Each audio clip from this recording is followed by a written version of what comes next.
بسم اللہ الرحمن الرحیم۔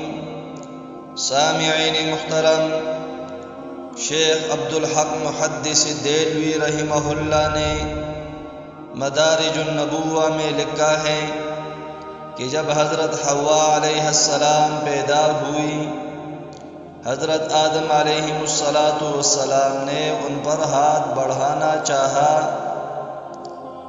ملائکہ نے کہا صبر کرو جب تک نکاح نہ ہو جائے اور مہر ادا نہ کر دو۔ انہوں نے پوچھا مہر کیا ہے؟ فرشتوں نے جواب دیا کہ امام الانبیاء، سرتاج الانبیاء، فخر الانبیاء حضرت محمد عربی صلی اللہ علیہ وسلم پر 3 بار درود شریف پڑھنا، اور ایک روایت میں 20 بار آیا ہے۔ لہٰذا ہمیں بھی چاہیے کہ ہم امام الانبیاء، سرتاج الانبیاء، فخر الانبیاء حضرت محمد عربی صلی اللہ علیہ وسلم پر کثرت سے درود پڑھیں۔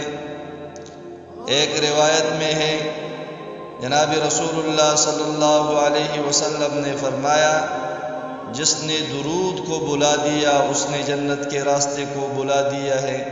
لہٰذا ہمیں چاہیے کہ ہم آقا دو جہان صلی اللہ علیہ وسلم پر کثرت سے درود پڑھیں۔